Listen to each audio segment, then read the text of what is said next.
What's up, geeks? It's your boy Darron Brown here, and in this video I'm going to discuss with you why software engineers don't like their job. So let's just get straight into it. I have a few points. I didn't forget my laptop this time around, so hopefully it's helped me stick on topic, and the video's of good quality, so let's get into it. So working on weekends, that's one of the things that I hate being a software engineer.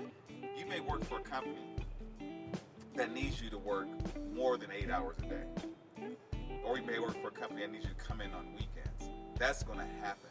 Now, I don't like that myself. The reason being for me is because obviously I don't want to work more than 8 hours.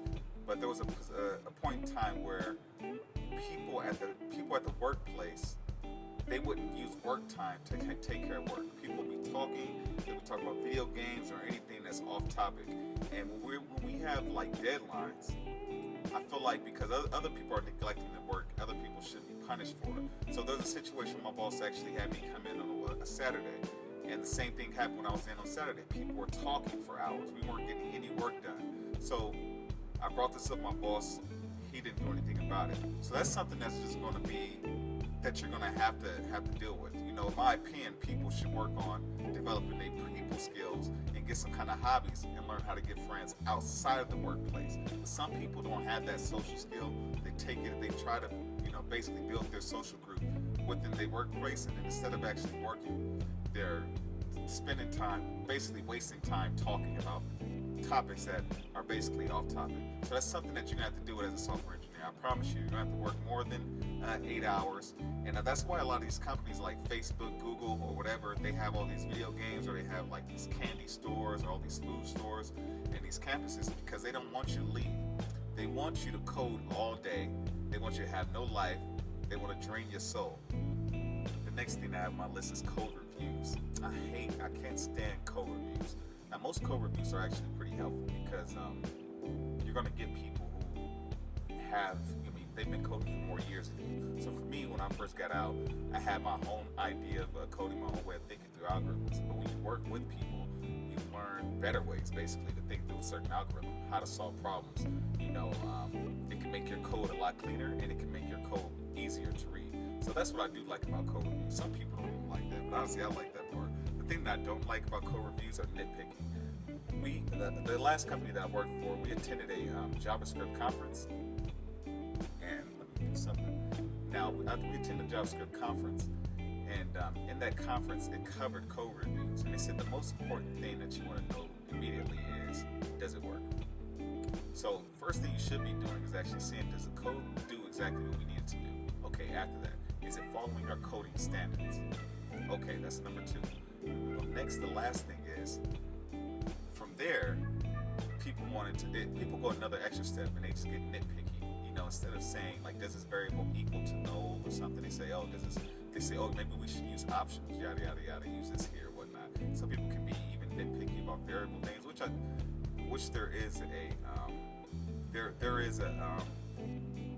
need to have basically real good variable names, but some people can go above and beyond.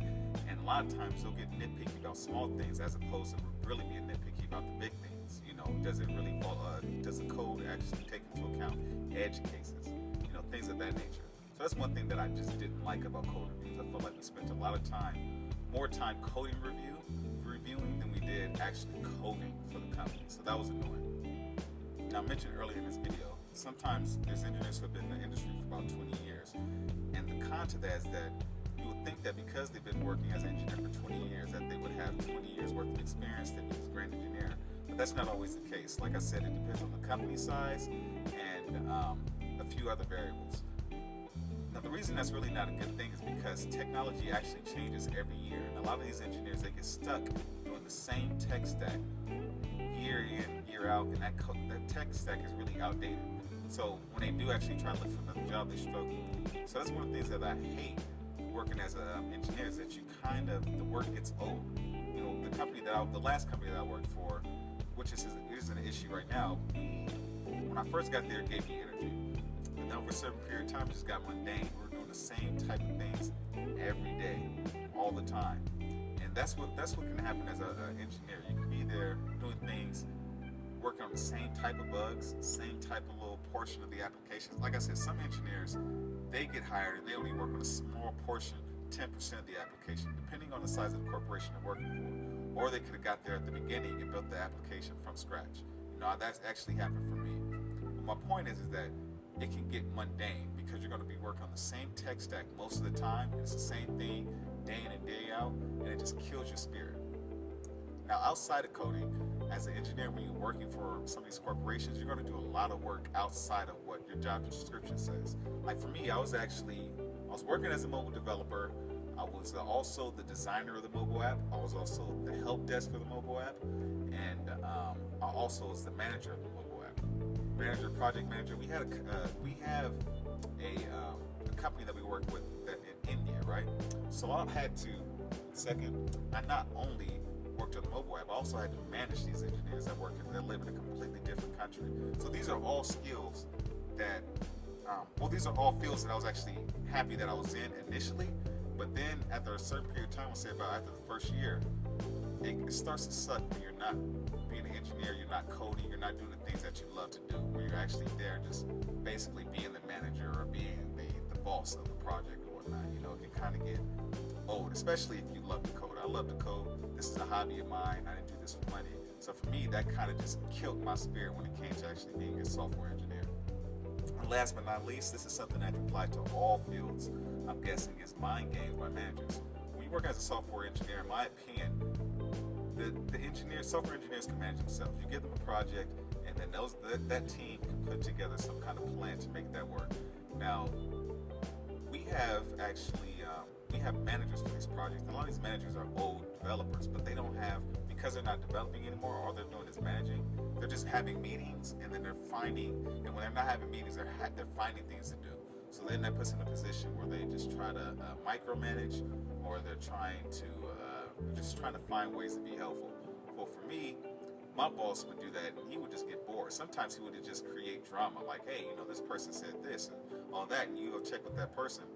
Nothing like that ever happened, and then the guy's making up stories. What it is people are people, and then you're gonna have to deal with one of the worst things working for a corporation as an engineer is that you're going to have to just deal with people and the bullshit that they bring in on, not necessarily every day, at least it wasn't for me, but you're gonna have to deal with the bullshit that they bring in from their personal life or just things that, whatever kind of way they're feeling from time to time. That's it for this video. The next time around, I'll actually discuss why software engineers like their jobs, and I'll discuss a lot more detail. What's the difference between working for a corporation as opposed to working as a contract engineer? I do a lot of contract work, so I have a lot of freedom, and I do contract work through a company, so I have continuous work coming to me, and we're always working on new projects. I'm always learning new tools, and I'm working with some pretty good engineers. So I think that'd be real helpful, so you guys can see the contrast between working for a corporation and working for and actually working as a remote engineer.